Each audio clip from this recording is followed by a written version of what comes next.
नमस्कार दोस्तों। आज हम चर्चा करना चाहेंगे व्यक्ति के अच्छे बुरे कर्मों पर। अर्थात जब हमें ज्ञान नहीं होता है तो हम अच्छे बुरे सभी कर्म करते रहते हैं, जिससे नुकसान भी होता है। लेकिन जब हमें ज्ञान हो जाता है तब हम अच्छे कर्म ही करना पसंद करते हैं। आइए एक कहानी के जरिए हम समझते हैं कि हम किस तरह के कर्म करते हैं, और यदि हमें कोई उसे दर्शा देता है, सिखा देता है कि ये जो हम कर रहे हैं, हमारा यह कृत्य हमारे लिए ही नुकसानदायक है, तब हम अच्छे कर्म करने लगते हैं। अर्थात उस जो बुरे कर्म में हम फंसे होते हैं उससे दूर हो जाते हैं। आइए सुनते हैं इससे संबंधित एक कहानी। एक बालक था जो ब्राह्मण कुल से था। संयोग से वह बालक अपने माता पिता से भटक गया और बाद में वह बालक भील जाति के दंपत्ति के हाथ लगा, जिसके परिवार में उस बालक का भरण पोषण हुआ। बालक बड़ा हुआ, धीरे धीरे उसके पालनकर्ता माता पिता बूढ़े होने लगे।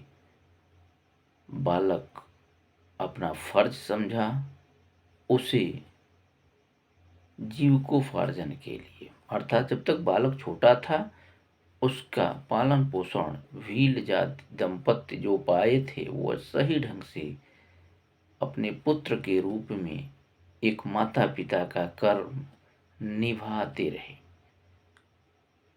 बालक अपने बूढ़े माता पिता के लिए जब कोई रास्ता उसे नहीं मिला, वह चोरी का रास्ता अपना लिया।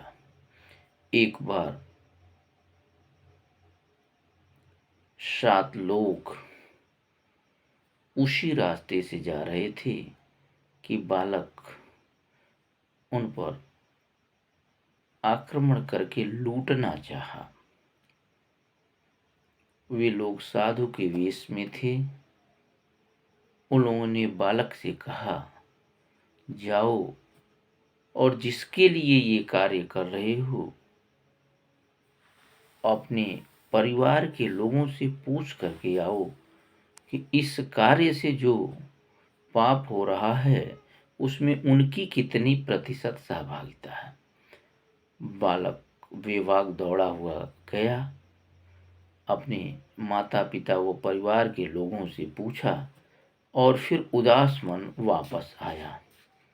इन साधुओं ने पूछा, क्या बोला आपके घर ने? बालक बोला, वे लोग कहे कि आपके पाप में हम भागीदार कैसे बनते।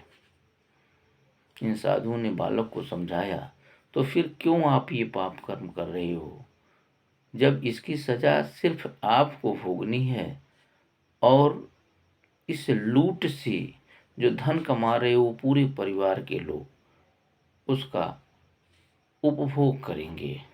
बालक के समझ में आ गया और वह उसी दिन से लूटपाट छोड़कर अच्छे कर्मों में अपना समय दान करने के लिए ठान लिया।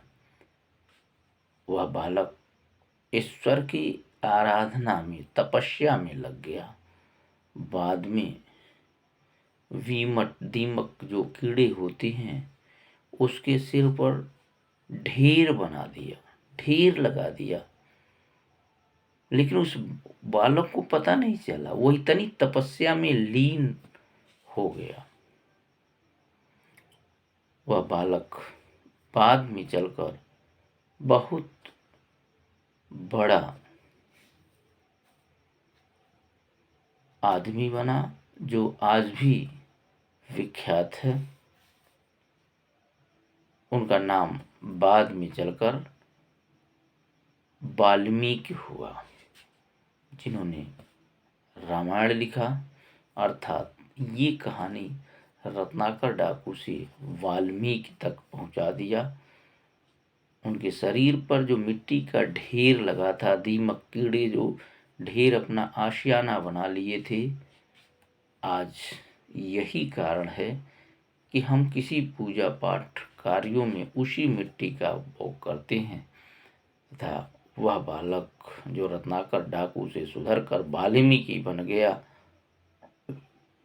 वाल्मीकि ने रामायण लिखा जो आज भी अद्वितीय है। इस तरह इस कहानी के जरिए हम सीखे कि हमें अच्छे सत्संग में रहना चाहिए ताकि बुरे कर्म जो हमसे हुए हैं वो हमसे दूर हो जाए, हम सत्कर्म की ओर अग्रसर हो जाए। हमें भी आपको बता देना चाहेंगे, वो जो साधु के वेश में 7 साधु थे, वे कोई और नहीं बल्कि सप्तर्षि थे। इन्हीं शब्दों के साथ आपको यह कहानी सुनने के लिए धन्यवाद।